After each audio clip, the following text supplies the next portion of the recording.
Hello there, guys, and welcome back to a new monthly update on the science of training. So, I'm Rona, and today we're going to be talking about two of the most popular diets we see.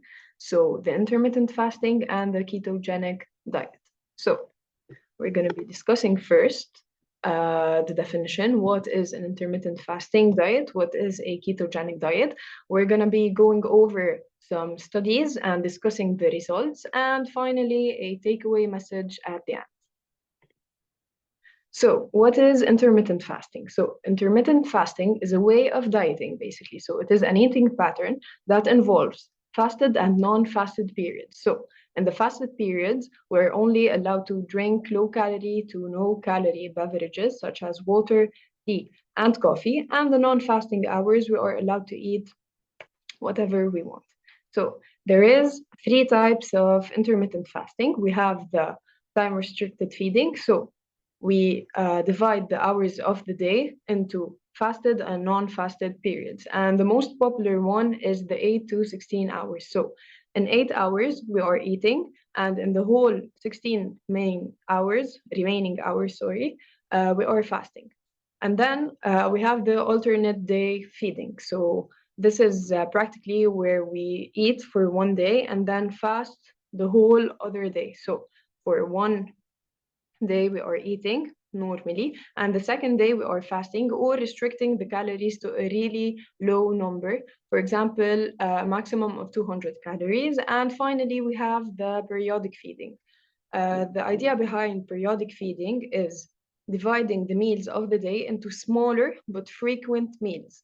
For example, dividing the meals of the whole day into 5, 6, or 7 small meals that contain the same amount of calories, but they are more frequent. So we are eating less in each meal, but we are eating more meals. Intermittent fasting is a popular way to diet, but people tend to neglect the science evidence, neglect the science part of it, and just go for the popular stuff. So this is why we're going to talk about intermittent fasting, some studies they made on intermittent fasting and weight loss, and we're going to be discussing the results together. For this study, we saw the intermittent fasting and weight loss. So this study was made on obese and overweight adults. They were basically eating in an intermittent fasting way, and we compared at the end the intermittent fasting diet and the CER, which is the continuous energy restriction diet. The main idea of the CER, which is the continuous energy restriction diet, is eating less calories, so being in a caloric deficit without actually just focusing on hours to eat and hours to fast. So we are eating only in a caloric deficit. So the main finding of the study was a change in the weight. So change in the body weight, again and again, reminder, when we say weight, body weight, we're only talking about the weight on the scale. We're not talking about muscles, we're not talking about fat, we're not talking about water. We're only talking on the weight, on the number on the scale. This is the primary outcome. The secondary outcome of the study was changes in the anthropometric outcomes. So the body mass index changed. We have the fat-free mass and the fat mass, and we also have the waist circumference. They all were good. We have the cardiometabolic outcomes, such as the blood pressure, the glucose and insulin profile, and we had lastly the lipid profile. And we saw also lifestyle outcomes. So people were sedentary, they had more physical activity, they were dieting, and the quality of their life changed. So their behavior changed after this diet.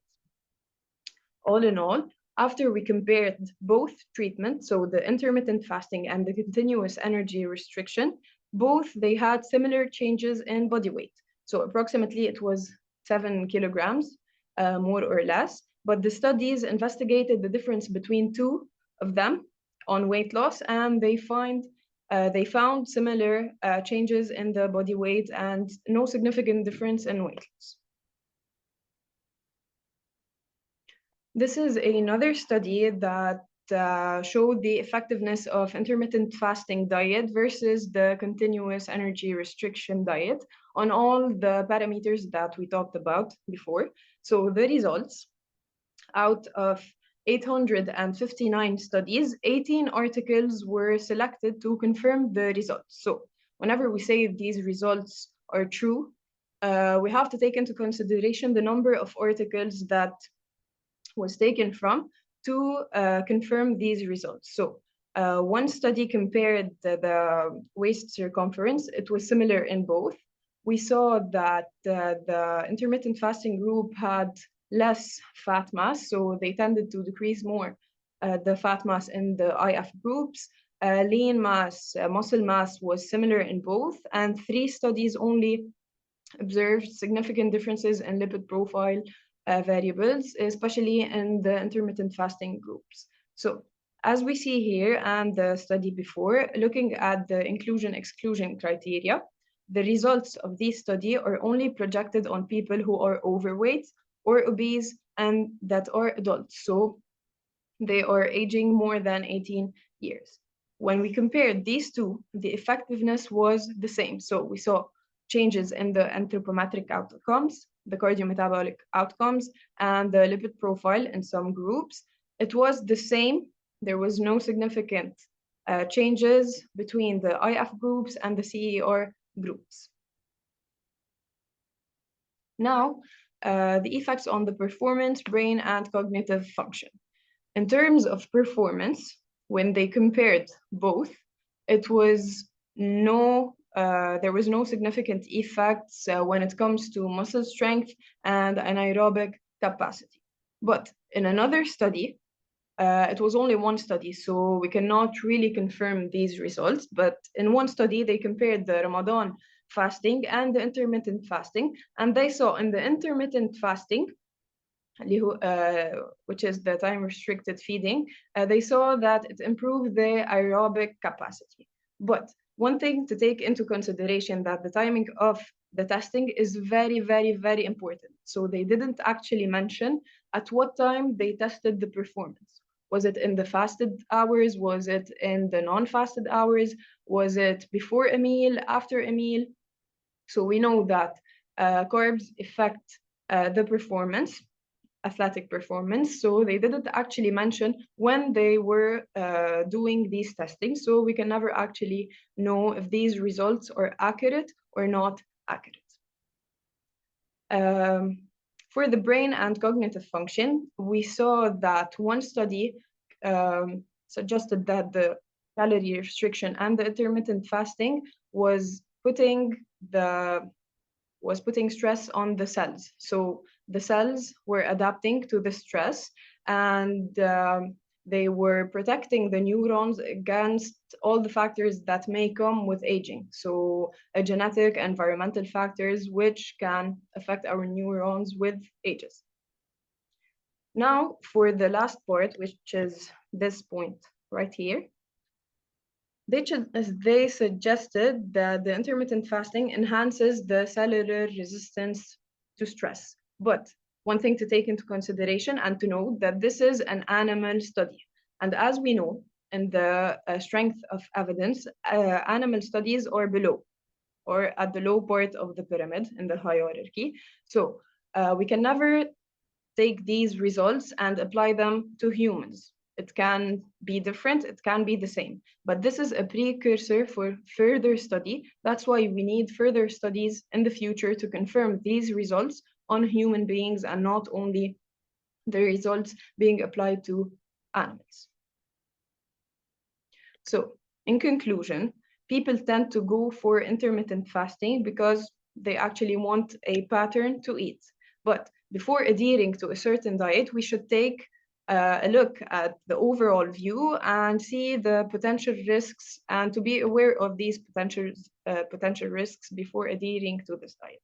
We have the difficulty of adherence to this diet. For example, some people feel very hungry, very fatigued, very drained, and they cannot maintain a whole like 16 hours, 12 hours, 14 hours without eating. They cannot adhere to this diet because for personal preferences, they cannot. And some people with health conditions, such as diabetic people, they cannot adhere to this diet because there is a risk of hypoglycemia. Same goes for pregnant and breastfeeding women. So this is why we have to take extra precautions or avoid this intermittent fasting from the beginning. We have a risk of overeating during the eating period. So because people tend to fast for long periods, they tend to eat more because they have the desire to eat more during the non-fasted periods. The potential nutrient deficiencies, some people may eliminate some groups, for example, carbs, fat, or anything. So this is why we have to make sure that in these 8 hours that we are eating, for example, we are obtaining our macronutrients, our micronutrients, staying hydrated, and being active, of course. We have a potential negative impact on the performance. Of course, we need more evidence to prove that, but this is something that puts a question mark on the performance and the intermittent fasting affecting the performance. And we have limited time research for long-term effects. So all the studies were made up to 24 months. So for 2 years, we need more evidence on the long-term effects of this diet. And this was for the intermittent fasting. Now we move to the ketogenic diet. So what is a ketogenic diet? It is basically a high-fat, low-carb diet. So the percentages are around 60 to 75% of fat, around 5% of carbs, and 15 to 30% of proteins. The aim of this diet is to switch the body to adapt and to use fat as a primary source of fuel for the body. So we're basically breaking down the fat and using the fat as a source of energy instead of the glucose. For the keto and appetite, as we all know, when people and overweight people tend to have a caloric deficit diet, they tend to feel hungry. They tend to feel the desire to eat. But this is something we didn't see in the keto diet because people were less hungry, were exhibiting a greater fullness and satiety while adhering to the VLED, which is the very low energy diet, and the KLCD, which is the keto low carb diet. This is something that ketosis may explain. So using fat as a primary source of fuel may explain this. So the clinical benefit of this diet is people being less hungry and adhering to a caloric deficit diet while being in a ketogenic diet. And this is the explanation for the suppression of appetite. The ketosis switches the body, so there is a shift in the metabolism to use the fat as a primary source of fuel instead of glucose. Keto and weight loss. A study that compared the VLCD, which is again the very low carb diet, and the LFD, which is the low fat diet, it concluded that the VLCD, which is the very low carb diet, was more effective in weight loss than the LFD on a short term. So the study has seen that up to 6 months, the VLCD was good in promoting weight loss for a short term, for a short period of time. After 6 months, the findings were the same. There was no significant changes between the two. So this is something, again, to take into consideration. We need more studies. We need further research to see the long-term effects of the diets. So again, the ketogenic diets were applied to type 2 diabetic people, and they saw the effects of the ketogenic diet on these type of people. So they saw a sensible and a rapid weight loss. They saw some improving in the insulin sensitivity. They saw a reduction in the serum hemoglobin A1C with the patients with type 2 diabetes. They saw that they increased the HDL, which is the high-density lipoprotein, but at the same time, there was a negative effect, which is the increase in the low-density lipoprotein cholesterol levels as well. So as a result, they suggested that the ketogenic diet was effective for taking care of type 2 diabetic people because it helped with weight loss, it helped with glycemic control, with the serum hemoglobin. It decreased, it increased the HDL, but at the same time, it increased as well the low density, lipoprotein, cholesterol levels. In conclusion, the shift of the metabolism to use fat as a source of fuel has health benefits, including improving the insulin sensitivity and increasing the energy levels. But something to take into consideration in the ketogenic diet and any diet, we should look at the personal preferences. So people tend to feel more satiated eating fat, but there are some specific risks to take into consideration, such as nutrient deficiencies, because people tend to eliminate groups, and in this case we have carbs. So 5% of carbs during the whole day, there is a potential chance or potential risk of not having or not providing our bodies with the essential micro and macronutrients. And overall, health professionals, they have no problem with using the ketogenic diet, but for some health conditions, it is best to check with a medical doctor or a dietitian before adhering to this type of diets. So in conclusion for today, a small takeaway message. So first, as a person, I have to set a goal, whether it is a caloric deficit, a caloric surplus, weight gain, weight loss, maintenance. We have to set a goal first, and then we set a plan accordingly to our goal. Something to take into consideration and something that is very, very important. There is no right or wrong.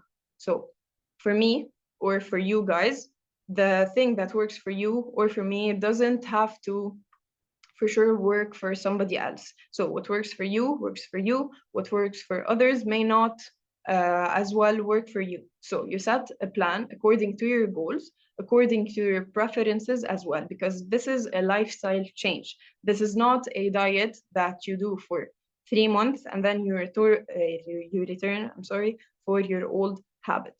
So this is something you have to stick around for the long run. You have to choose a plan that you can adhere for the long run. And based on that, you start your journey, and that's basically it. Thank you so much for watching and hope to see you soon.